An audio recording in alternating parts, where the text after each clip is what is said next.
பைரவிச்சோட episode. சிந்து ரொம்பவே சந்தோஷமாக சிவாக்காக ஒவ்வொன்றுமே பார்த்து செஞ்சுட்டு இருக்காங்க. இங்கே சிவாவை ரூமில் விட்டு வெளியே போவாங்க.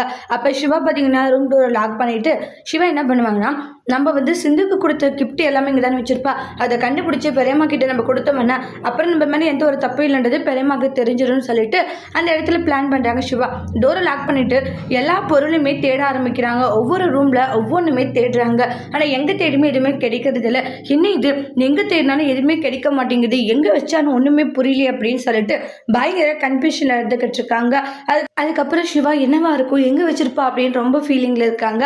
அப்புறம் சிந்து ரூம் டோரை தட்டிக்கிட்டு இருக்காங்க. அப்போ உடனே பார்த்தீங்கன்னா நம்மளுடைய சிந்து உள்ளே வந்தோடனே என்ன டாக்டர் இது அப்படின்றாங்க. ஏன் இப்படி இருக்க அப்படின்ற சொல்லிட்டு மேலே இருக்கிற தூசியெல்லாம் தட்டி விடுறாங்க.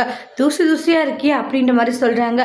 இல்லை அதெல்லாம் ஒன்றும் இல்லை. அப்புறம் ரூம் எல்லாம் திறந்துருக்கும். என்ன இது, என்னோட ரூமை நீ செக் பண்ணியான்றாங்க. நீ லவ் பண்ணும்போது கொடுத்த கிஃப்டெல்லாம் இருக்கா இல்லையான்னு செக் பண்ணிட்டு அத்தைக்கிட்ட எடுத்துகிட்டு போய் கொடுத்து சீக்கிரமாக நம்ம நிரூபிச்சலாம் தான் நினச்சேன். அப்போ கூட நீ உண்மையான பாசத்தில் இங்கே வரலையே டாக்டர்ன்றாங்க. நான் கூட உண்மையான பாசத்தில் தான் இங்கே வந்திருக்கியோன்னு நினச்சேன். ஆனால் அது இல்லைன்றதை நீ நிரூபிச்சிட்டு இல்லை டாக்டர்ன்றாங்க. ஆனால் நீ என்ன தேடினாலுமே அது கிடைக்க போகிறது இல்லைன்றாங்க. இங்கே பார், நீ கிடைக்கிற மாதிரி அது இங்கே இல்லவும் இல்லை அப்படின்ற மாதிரி சொல்கிறாங்க. சரி டாக்டர்னு சொல்லிட்டு அங்கிருந்து கிளம்புறாங்க.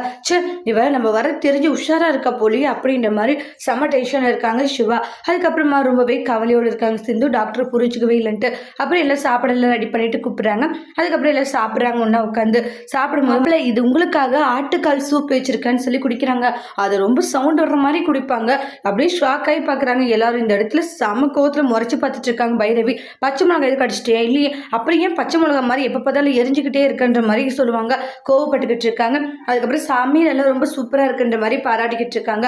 அவ்வளோ அருமையாக இருந்துச்சு சாப்பாடு அப்படின்றாங்க. சாப்பிடுங்க சிவா மாப்பிள்ளைன்னு சொல்கிறாங்க. அப்புறமா சிவா குறையிறது உடனே தட்டி விடுறாங்க சிந்து. கண்டிப்பாக அன்னபூரணியத்தை தான் நடிப்பாங்கன்ற மாதிரி சொல்கிறாங்க. சாப்பிட்டு முடிச்சுட்டு அதுக்கப்புறமா பார்த்தீங்கன்னா ஸ்னேகா கால் பண்ணுறாங்க. ஸ்னேகா கால் பண்ணதுமே பேசிக்கிட்டு இருக்காங்க.